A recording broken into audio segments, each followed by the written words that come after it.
네, 안녕하세요. 탁신TV 신재욱입니다. 지금 D 올뉴 그랜저가 아주 핫합니다. 오늘은 이 D 올뉴 그랜저 옵션 고르기 종결 영상이고요. 오늘 영상에서 이 차량의 옵션 고르기 최종 견적이 나옵니다. 옵션을 넣는 거는 어렵지 않아요. 옵션을 오히려 빼는 게 더 어렵습니다. 빼면 어떨까?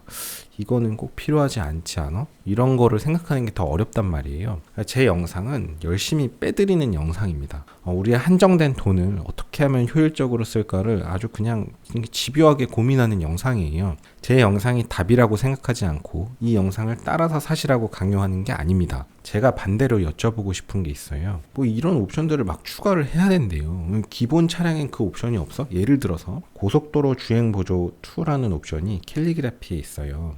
깡통을 사시면 고속도로에 관련된 주행보조가 없잖아요. 그랜저가 어떻게 고속도로 주행보조도 없냐라고 생각하실지 모르겠지만 그렇지 않죠. 고속도로 주행보조 2가 도대체 뭔지 제대로 알고는 계신 거 맞죠? 깡통에 이미 고속도로 주행보조가 들어가 있습니다. 알고 계신 거죠?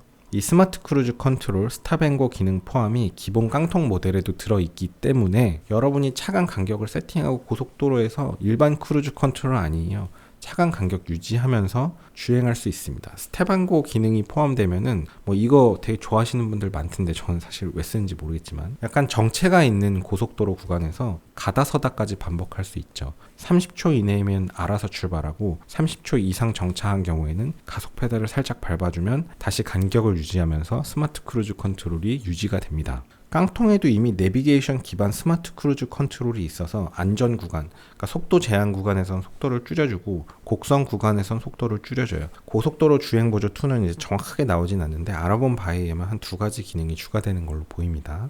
고속도로 주행 중에 측방차가 약간 옆으로 오거나 고속도로 주행 중에 약간 전 측방에 있는 차가 이렇게 좀 옆으로 들어올 때 내 차가 이제 살짝 옆으로 빠져주는 기능이에요. 라인을 유지하면서 조금 더 세련된 주행을 보여주는 형태인데요. 그게 이제 하나 기능이고요. 두 번째 기능은 깜빡이를 켜면은 차선을 바꿔주는 기능인데 여러분 뭐 주행하면서 깜빡이를 차선을 바꾸는 게 그렇게 힘든 일인가요? 이게 막 꼭 있어야 돼요? 이거 없어도 고속도로 주행 보조가 기본 깡통에도 있어요. 그래서 고속도로 주행 다 합니다. 스마트 크루즈 센서랑 연동돼서 거리 유지하면서. 그래서 이 깜빡이를 켜면 차선을 바꿔주는 옵션이 저는 뭐 그렇게 꼭 필요한 기능이라고 생각하진 않고, 옆에 차가 측방차가 약간 옆으로 올 때 내가 살짝 옆으로 빠져주는 라인 안에서 그런 기능이라든지, 전 측방차가 조금 이렇게 들어오려고 할 때 내가 약간 옆으로 피하는 이런 기능들, 결국 이제 제가 이제 하는 얘기를 잘 들어보세요. 이게 세련된 형태의 조금 주행 보조인데, 여기 보면 보조잖아요. 보조. 제가 말씀드리고 싶은 거 제가 한 1분만 얘기할게요. 들어보세요. 이런 것들이 지향점이 어디인 것 같나요? 지향점. 얘의 지향점은 결국에는 자율주행이에요. 자율주행. 완전한 자율주행. 저는 자율주행은 딱 두 가지로만 나눕니다. 숙련된 운전자가 집중을 해서 운전하는 것보다 사고율이 낮아. 그게 데이터로 에비던스가 생기고 사회적인 컨센서스가 생기는 그 시점의 그 자율주행. 아무리 운전을 잘하는 사람이 집중하고 운전하는 것보다 야 자율주행 그냥 걔네들이 사고 더 안 나. 뭐 이런 정도. 비행기 탔을 때 사망률이 자동차 탔을 때 사망률보다 낮다는 거는 우리가 다 알고 있잖아요. 그러니까 비행기가 그만큼 안전하다라는 걸 우리는 알고 있잖아요. 물론 이제 비행기는 사고 나면 죽지만 나는 비행기 타다 사고 나서 죽는 거 걱정하지 않거든요. 제가 요번에 제주도 갔다 올 때 뭐 티웨이 뭐 이런 거 저가항공사 탔지만 난 그거 타면서 죽는 걸 걱정하진 않아요. 뭐 그거 타다 죽으면은 그건 그냥 어쩔 수 없는 죽음이에요. 그런 거는. 그래서 자율주행이 완전히 이제 정착되는 시점, 진짜 운전을 잘하는 사람보다 사고율이 적다는 게 데이터가 쌓이고 컨센서스가 되는 그 시점, 그러니까 완벽한 자율주행, 그게 있고, 그 말고는 다 그냥 결국은 믿을 수 없는 자율주행입니다. 나머지는. 자율주행을 뭐 1단계, 2단계, 3단계, 4단계, 5단계 이렇게 나눈다고 치면 뭐 지금 그 단계가 중요한 건 아닌데, 예를 들어 지금 2단계 정도까지 왔다고 쳐봅시다. 이런 보조 시스템이. 그러면 이런 것들은 다 결국 2.01, 2.02, 2.03 버전인 거예요. 조금씩 업데이트 되면서 점점 주행 보조가 조금 더 세련된 형태로 가는 거죠. 좀 있으면 고속도로 주행보조 3도 나오겠네? 뭐 이런 식으로 가는 건데, 자 보세요. 이렇게 발전 속도가 빠른 분야는 하여간 뭐 자율주행이라는 게 이제 계속 발전될 거고 되게 발전이 빠를 거고 언젠간 갈 거 아니에요. 그 시대로 가긴 가는데, 이렇게 좀 빠른 분야는 너무 앞서 나가는 게 별로 이득이 아니에요. 너무 앞서 나가면 경험을 위해서 비용에 대한 지불이 되게 많고, 그 경험이 조금 멀리서 보면, 조금만 미래에서 보면, 야 5년 전에는 저거를 무슨 교차로 차량, 뭐 정면 대항차, 추월시 대항차 측방 접근자, 회피 조향 보조, 뭐 고속도로 주행 보조 1, 2 나눠가지고 저러던 시절도 있었어. 약간 이런 느낌으로 보일 수 있는 겁니다. 결국은 이게 사실은 다 그냥 자율주행으로 가는 하나의 과정인데 그 하나하나의 그 케이스에 대해서 조금씩 업데이트해 나가는 과정인데 그거를 왜 소비자가 많은 비용을 지불해서 베타 테스터가 되는 건가요? 결국은 이런 주행 보조는 다 결국 최종 책임은 지지 않습니다. 집중해서 운전하십시오. 뭐 이거 아니에요. 우린 책임 안 질 테니까 요거 하나 해볼게. 요런 케이스까지 이제 우리가 추가됐으니까 너네가 한번 경험해봐. 약간 요런 느낌인데 뭐 이게 지금 없으면 뭐 엄청 뭐 불편하고 이게 있을 때 뭐 완전 신세계니 어쩌니 하지만 조금 있으면 계속 신세계가 나오는데 저는 그래서 이렇게 발전이 빠른 분야는 너무 앞서 나가는 게 뭐 비용해야 될 이제 코스트 팩트가 좀 떨어진다라는 게 제 주장이고 뭐 이게 없으면 중고가가 떨어진다. 이미 이 차를 팔 시점에는 연식과 키로수에서 중고가는 떨어지는 거고 그때쯤에는 훨씬 더 우월한 자율주행 시스템이 나오기 때문에 그나물의 그 밥입니다. 무슨 5년 뒤에도 막 스마트 센스 2가 있는 차가 있어야 돼 이렇게 할 것 같아요. 스센2, 스마트 센스 2, 뭐 전방 추돌 방지 보조 뭐 이런 게 있대요. 야, 이거 기본 깡통 사면 뭐 전방 충돌 방지 보조도 없는 거 아니야? 어떻게 그랜저에 그런 게 없을 수가 있어? 야, 이거는 진짜 깡통 사면 안 되겠네 라고 하실지 모르겠지만 기본 깡통 모델에 전방 충돌 방지 보조, 교차로 대항차 다 있습니다. 자세한 설명은 제가 지난번 영상에서 말씀드렸기 때문에 구구절절히 다 하기 어렵지만 시간 관계상 기본 깡통에도 꽤 옵션이 있어요. 게다가 약간 돌려서 생각해보면 외관에서 오는 차이가 깡통도 별 차이가 없습니다. 뭐 캘리그래피로 가면 약간 그릴이 바뀐다든지 휠의 인치수의 차이는 있지만 기본적인 이 LED 라이트 세팅은 차이가 없어요. 이제 방향지시 등이 순차 점등되는 거랑 다이나믹 웰컴 라이트 뭐 이런 것들은 차이가 날지언정 저는 사실 이런 거는 약간 그냥 초등학생들이 좋아할 만한 옵션이라고 저는 그렇게 생각하는데 이걸 그렇게 좋아할 이유가 있나요? 이게 이렇게 켜지는 거랑 그냥 깜빡이는 거랑 그 무슨 차이가 있는지 잘 모르겠습니다. 저는 사실 이게 그냥 이렇게 켜지는 게 아니고 깜빡거리면 막 내 친구 차는 이렇게 켜지는데 내 차는 이렇게 켜지니까 그게 막 부끄럽나요? 다이나믹 웰컴 라이트가 막 켜지면은 차가 막 이렇게 웰컴 라이트가 이렇게 켜지면 아 차가 너무 반가워하는구나 너무너무 좋다 막 이런 생각이 드시나요? 난 사실 이런 게 왜 꼭 필요한 기능인지 난 진심으로 잘 모르겠어서 이해가 잘 안 가는데 진짜 이해가 잘 안 가네. 그래서 뭐 요런 것만 제외하면 외관에서 보이는 차이가 깡통이라고 별로 없어요. 예전 차들은 이제 깡통으로 가면 막 LED 빼고 그냥 할로겐 벌브를 달아놓는다든지 이런 라이트 세팅의 차이가 있어서 진짜 좀 싼 티가 나긴 했는데 요즘 차들은 그렇지가 않아요. 그러니까 깡통 가도 나쁘지 않습니다. 그래서 제 영상은 그냥 막연하게 필요 없다는 게 아니에요. 기본 깡통에도 꽤 있을 게 있어요 라는 거를 말씀드리고 있습니다. 시간 관계상 빠르게 진행하도록 하겠습니다. 자, 현대 스마트 센스 1, 현대 스마트 센스 2가 필요하지 않다는 건 제가 지난 영상에서 말씀드렸고요. 제일 중요한 거는 앞에 때려박는 사고가 이제 사망사고를 많이 유발하는데 때려박는 사고에서는 충돌 직전의 속도를 단 1km라도 줄이는 게 제일 중요하다. 충돌 직전의 속도를 조금이라도 줄이는 게 그 사고로 발생하는 그 충격량을 결정하고 그 결정된 그 충격량을 어떻게 흡수할 거냐가 어떻게 그 델타 T를 확보할 거냐가 그 자동차의 어떤 구조적인 설계, 뭐 에어백 설계 이런 문제가 되는 겁니다. 그러니까 여러 가지 자동차의 구조적인 안전, 에어백 이런 것도 다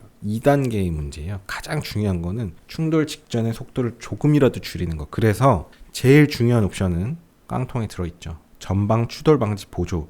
차량, 보행자, 자전거 탑승자, 교차로 대항차. 내가 좌회전할 때 직진해서 오고 있는 차 때려 박는 거. 그냥 전방 추돌, 그냥 가면서 앞에 있는 차 때려 박는 거. 속도를 조금이라도 줄여주는 기능. 이 기능은 제가 이제 깡통을 굉장히 강조하는 사람이지만 대단히 중요한 옵션입니다. 그리고 여러분이 기본 깡통으로 가셔도 차로 이탈 방지 보조 있고요. 차로 유지해주는 거 어시스트까지 들어옵니다. 지능형 속도 제한 보조, 과속 구간에서 속도를 줄여주기도 하고요. 운전자 주의 경고는 뭐 쓸데없는 기능이고 하이빔 보조도 뭐 쓸데없는 기능이라고 생각합니다. 수동으로 조절하는 게 더 좋은데 뭐 어쨌든 이런 기능들이 들어있습니다. 그래서 제일 중요한 건 들어있고요. 스마트 센스 1을 선택하시면 후 측방에 대한 옵션이 이제 들어갑니다. 시간 관계상 할 말은 산더미지만 빨리 진행하도록 하겠습니다. 프리미엄 초이스인데 저는 이 옵션을 선택할 겁니다. 드디어 선택하는 옵션이 나왔죠. 프리미엄 초이스는 130만원짜리 옵션이고요. 기본 깡통에서 추가하는 옵션인데, 제가 이 옵션을 추가하는 이유는 저도 이게 약간 좀 양보를 한다 할까? 그러니까 결국에 이제 통풍 시트가 앞좌석에 이제 들어가는데, 저는 개인적으로 통풍 시트를 이렇게 아주 쓰진 않는데 꼭 필요하다고 생각하지도 않는데, 많은 분들이 통풍 시트를 되게 좋아하고 중요시 생각합니다. 그래서 요거까지는 저도 좀 대세에 편승하고자 하는 면이 있고, 사실 이런 통풍 시트는 경차급에 가도 요즘에 다 옵션으로 들어가고 아반떼급에도 많이 들어가요. 그래서 국내 차를 선택할 때 거의 해자 옵션이기 때문에 수입 브랜드에서는 통풍 시트가 들어가려면 약간 과장하면 거의 한 1억 정도 되는 차들 가야 한 7천, 8천 정도 가야 이제 좀 들어가는데, 사실 국내에서는 거의 경차급부터 들어가는 옵션이기 때문에 그래도 나름 그랜저급인데 통풍 시트 정도는 좀 있을 수 있지 않냐라고 생각하고, 그 다음에 이제 가죽 시트가 들어가요. 요것도 사실 좀 할 얘기가 있는데, 기본이 이제 가죽 시트가 아니거든요. 기본이 이제 인조 가죽 시트인데, 인조 가죽이 잘 만들어진 인조 가죽은 그렇게 나쁘지 않아요. 오히려 더 이렇게 변형도 잘 안 오고 관리도 편하고 좋습니다.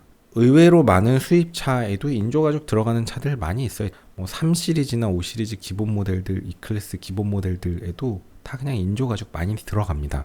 그래서 이게 뭐 꼭 가죽이어야 되는 건 아닌데, 또 가죽이 들어가면 좀 고급스럽긴 하죠. 현대차에서 어련히 인조 가죽도 잘 했을 것 같긴 한데, 통풍 시트 많이 선택하니까 그렇다 치고 거기다 가죽 시트까지 들어가네. 130만 원에 뭐 천연 가죽 시트도 들어가고 앞좌석 통풍 시트도 들어가고, 이것만 해도 그래 뭐 이 정도는 그랜저니까 뭐 가죽 시트 해주자 할 수 있을 것 같고, 스마트 전동식 트렁크인데 전동식 트렁크를 저는 꼭 필요하다고 생각하진 않아요.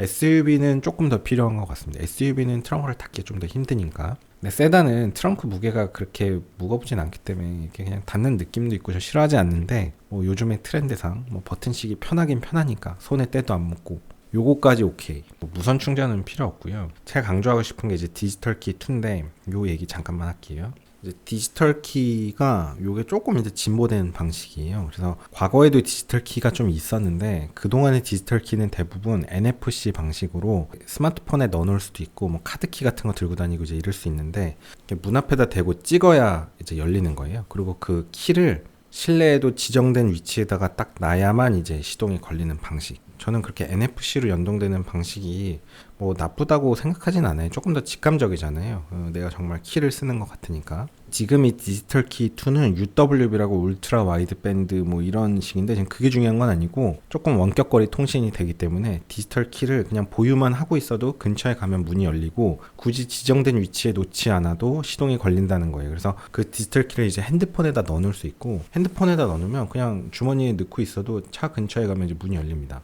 그래서 그 디지털 키를 요 스마트 이 손목 시계에다가 이제 넣어놓고 다니면 근처에 가면 열린다는 거예요. 그래서 이 디지털 키 2는 이제 향후에는 많이 보편화될 것 같긴 합니다. 우리가 스마트폰은 다 갖고 있고 핸드폰만 갖고 다니면 스마트 키처럼 되는 거고, 우리가 핸드폰 항상 갖고 다니잖아요. 뭐 있으면 나름 쓸 것 같기도 합니다. 근데 요게 이제 불편한 게 뭐냐면, 발렛 파킹 맡길 때는 핸드폰을 맡길 수가 없잖아요. 그러니까 그때는 이제 실물 키가 있어야 된다는 단점? 그럼 이제 뭐 소프트웨어적으로 극복을 할 수도 있겠죠. 뭐 나중에 뭐 업데이트 해가지고. 그래서 그냥 130만 원을 추가해서 이 디지털 키 2라는 것도 활용도가 높을 수도 있을 것 같다. 가죽 시트 오케이, 통풍 시트 오케이, 트렁크까지 오케이. 나머지는 뭐 잘 모르겠고.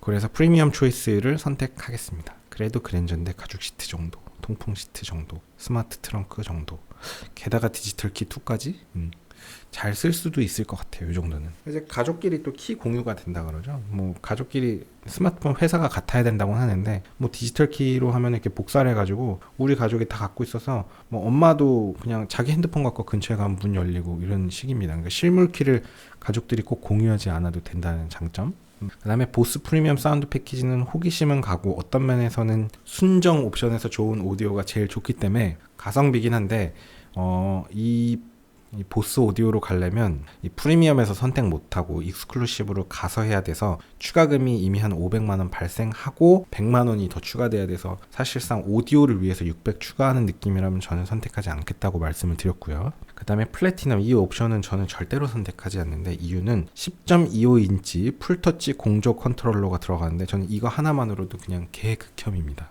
공조기는 매뉴얼로 하는 게 제일 좋아요. 제일 좋은 거는 완전 수동, 이렇게 돌리는 거 있잖아요. 앞을 보면서 보지 않고도 조작할 수 있습니다. 직감적으로 원터치로. 근데 이렇게 막 눌러야 되고 이런 것들 자체가 이제 불편한데, 이게 터치패드면 더 불편하죠. 이렇게 봐야 되고, 이게 약간 뭐 햅틱 기능이 있어서 뭐 반응을 한다고 하고 촉감이 그리 나쁘진 않다고 하지만 잘 만들겠죠, 현대가. 결코 이런 풀터치는 좋은 게 아니에요. 우리가 이런 걸 많이 강조해서 현대차에서도 고급차를 그냥 고급스러운 실물 버튼을 만들게끔 하는 게 맞습니다. 이게 이런 기능은 다 터치로 들어가는 게 좋은 게 아니에요. 현대차가 그동안 이런 걸 되게 잘 해왔었는데 그랜저에 와서는 결국 상위 옵션은 풀터치로 간다는 게 저는 조금 이건 잘못됐다. 그 다음에 인터랙티브 앰비언트 실내 무드등이 무슨 어린이존에 들어가면 뭐 무슨 색깔로 바뀌고 뭐 이렇다고 하는데 정말 부끄럽습니다. 이런 건 빌트인 캠인데 이제 블랙박스인데 전 블랙박스를 굳이 순정으로 해야 될 이유는 잘 모르겠고요. 블랙박스는 약간 소모품이라고 생각하기 때문에 뭐 적당한 거 설치해 놓고 한 5년 뒤에 새 걸로 교환하는 게 저는 좋은 것 같습니다. 그 다음에 휠 타이어도 이제 19인치 매력을 못 느끼는데 휠 타이어는 두 가지를 생각하셔야 돼요. 한 3분만 얘기할게요. 휠 타이어는 외관을 결정하는 가장 가성비 좋은 옵션입니다. 특히나 그랜저 같은 경우는 외관에서 거의 차이가 나지 않기 때문에 휠 타이어가 정말 아주 큰 차이를 유발합니다. 외관이 나는 그냥 다 필요 없고 그냥 외관이야 라고 하면 가장 가성비 좋은 옵션이 무조건 휠 타이어인데, 그래 난 그냥 뽀대다 하면 19인치 20인치 가는 거 뭐 오케이. 근데 휠 타이어는 동시에 디자인적인 요소뿐만이 아니라 상당히 많은 기능적인 요소를 포함하고 있습니다. 휠 타이어 인치수가 커지면 모멘트 오브 이너셔 값이 커지고, 쉽게 얘기해서 그냥 관성이 커지는 건데, 관성이 커지는 거는 장점도 있고 단점도 있어요. 단점은 연비가 떨어진다는 거. 가감속에서 모멘트 값이 크기 때문에 불리하고요. 연비가 떨어진다고 얘기하죠. 장점은 정속 주행을 할 때 고급진 승차감을 줍니다. 단적인 얘기로 우리가 킥보드를 운전하면 핸들 조향도 좀 방정맞잖아요. 회전 간성이 적기 때문에 그런 거고요. 로드 같은 거 탈 때 보면 이렇게 휠이 크잖아요. 그런 거 타면 되게 직선 주행하는 느낌이 좋고 조향도 되게 안정적입니다. 고속 주행할 때. 그래서 고속 주행 목적으로는 정확하게 정속 주행 목적으로는 모멘트 오브 이너셜 값이 커도 나쁘지 않아요. 더 고급진 느낌을 줍니다. 동시에 약간 단점이 생기는 거는 현과 하 질량이 무거워지기 때문에, 일반적으로 휠 타이어가 커지면 일반적으로 무겁죠. 같은 재질을 하면. 때문에 정확하게는 현과 상에 비한 현과 하의 상대적인 무게가 그 비율이 증가되기 때문에 사실은 또 승차감이 좀 떨어지는 요인이 됩니다. 편평비가 떨어지기 때문에 승차감이 떨어지는 건 물론이고요. 현과 하 대 현과 상의 비율이 현과 상이 무한으로 간다면 휠 타이어만 움직이고 현과 상은 그대로 플랫을 유지하거든요. 완전 고요하게. 이게 어디서 이거를 우리가 경험적으로 알 수 있나 하면, 대형 고급차를 타면 굉장히 고급진 승차감이 나오는 게 그런 이유입니다. 고품격 닥신 TV에서는 하는 얘기인데, 제가 처음에 W를 탔을 때 되게 충격적이었는데 완전 그냥 구형 바디잖아요. 뭐 쌍용 차고 뭐 옛날 벤츠 구형 바디를 뭐 가져왔다고 하는 얘기가 있지만, 대형 차를 타면 옛날 차라고 해도 그 굉장히 고급진 승차감이 있거든요. 그게 현과 상, 현과 하의 무게 비율 때문에 그런 문제가 생깁니다. 또 반대로 포르쉐 같은 차는 진짜 경량으로 가는 차잖아요. 그러니까 차의 그 캐빈도 가벼워야 된단 말이에요. 현과 상도 가벼운데 얘는 현과 하도 가볍게 해야 돼. 왜냐면 현과 하 무게가 작아야 가감속이 잘 되고 노면 추정력이 좋아지기 때문에, 게다가 현과 상이 가벼우니까 현과 하는 더 가벼워야 돼. 휠 인치수는 또 편평비 때문에 커야 되고. 그러니까 이거는 정말 아주 어려운 거죠. 그러니까 포르쉐는 되게 극한으로 가기 때문에 되게 어려워지니까, 그러니까 이제 카본 세라믹 브레이크가 들어가는 거예요.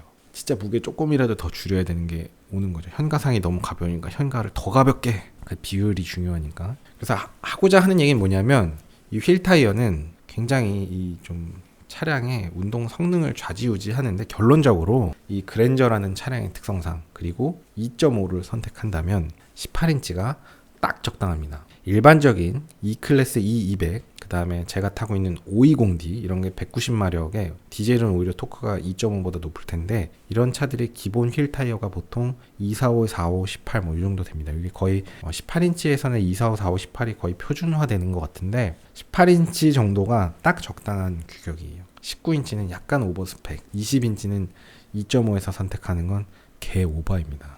그러니까 그냥 20인치는 약간 그냥 완전 튜닝 휠이라고 보시면 되고, 19인치도 조금 오버, 18인치가 적절합니다. 뽀대는 당연히 안 나죠. 여러분이 선택할 때 그냥 18인치가 그랜저는 기본이에요. 2.5는 3.5 간다면 그건 모르겠지만, 뭐 모든 걸 다 만족할 수는 없어요. 뽀대는 아쉽지만 그랜저는 18인치가 딱 적당합니다. 고품격 탁신 TV에서나 나오는 얘기인데, 그 다음에 파킹 어시스트인데 서라운드 뷰 모니터 그랜저급에서 필요 없습니다.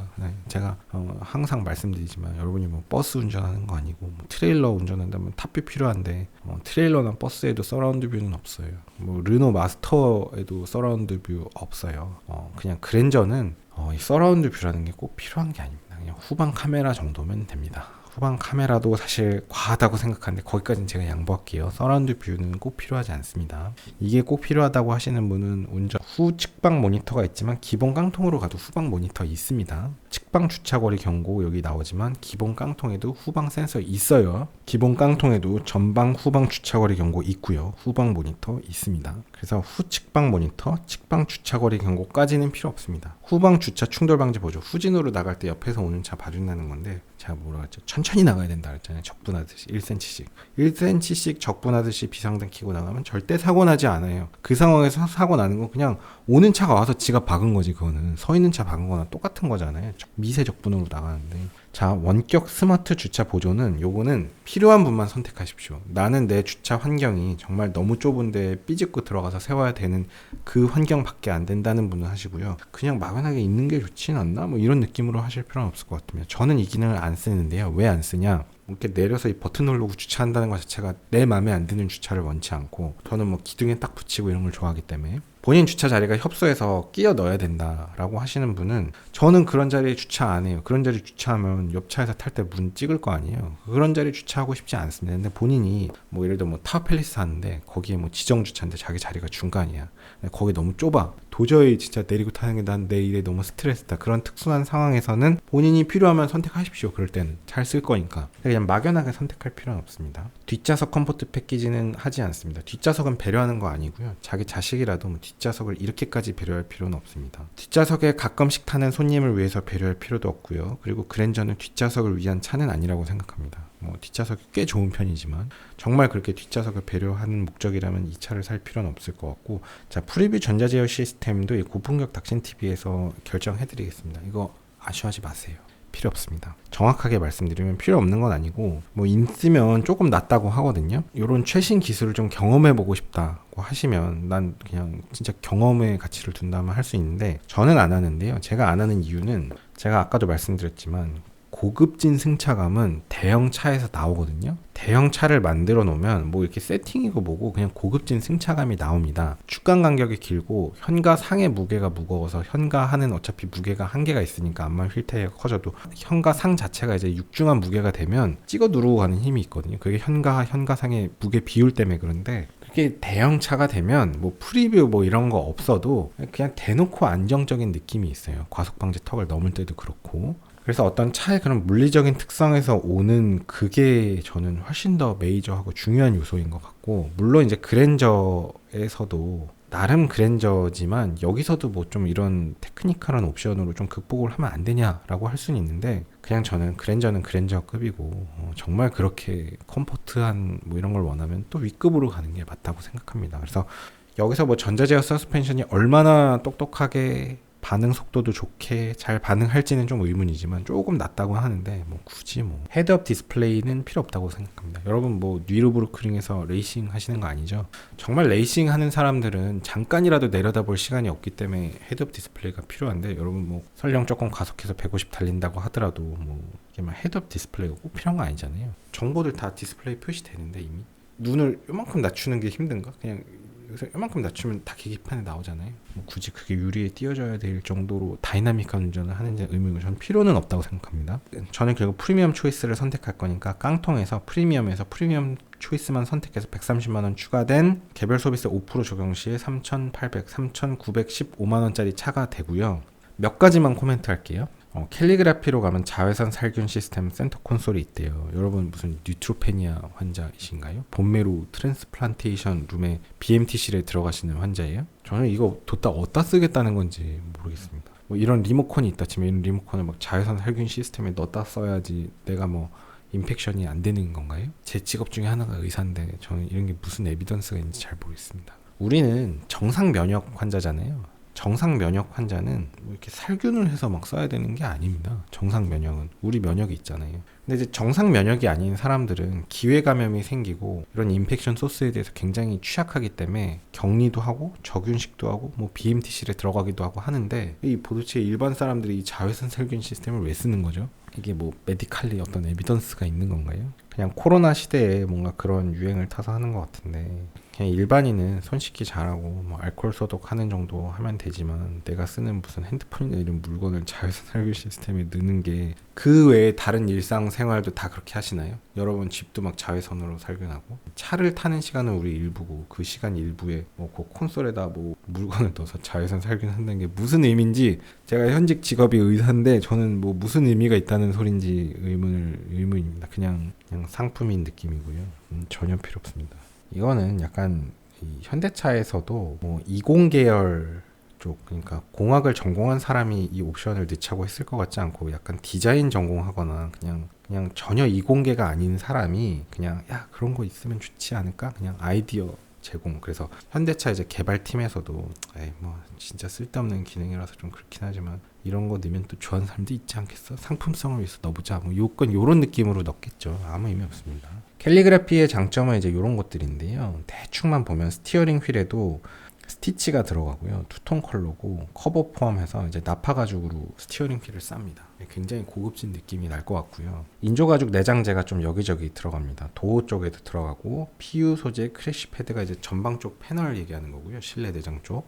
그 다음에 리얼 우드 또는 리얼 알루미늄을 크래쉬 패드 가니시가 이제 좀 약간 전방 패널 쪽인데 이렇게 좀 널찍하게 넓은 부분이 있더라고요. 거기다가 이제 한다는 거고, 뭐 스웨이드 재질의 뭐 이런 필러 쪽도 다 이렇게 세팅을 한다는 건데, 뭔지 하나하나 다 파악을 못 하더라도 굉장히 고급 옵션입니다. 굉장히 고급 옵션이고 아주 고급 차에나 있을 만한 옵션입니다. 기본적으로 우리가 벤츠 E클래스 뭐 이런 것도, 벤츠도 프리미엄 차잖아요. 그 E200, E300 산다고 이런 게 다 들어가 있지 않거든요. 보통 이런 옵션은 뭐 E43, E63 AMG 뭐 이런 정도 가야 이제 제대로 스티치 들어가기 시작하고, 뭐 스웨이드 내장재 그제서야 들어가기 시작하고 그러는데, 이런 거는 굉장히 고급 옵션이고요. 이런 옵션을 대단히 좋아한다고 생각하면 4,600만원, 4,700 되더라도 이 옵션이 뭐 가성비라고 생각하는 사람도 있을 것 같긴 합니다. 왜냐하면 수입차에서 이런 걸 경험하려면 한 뭐 1억 이상 가야 있으니까, 이런 거는. 그런 면에서 보면 현대차가 참 가성비인 면도 있기는 있습니다. 이런 면에서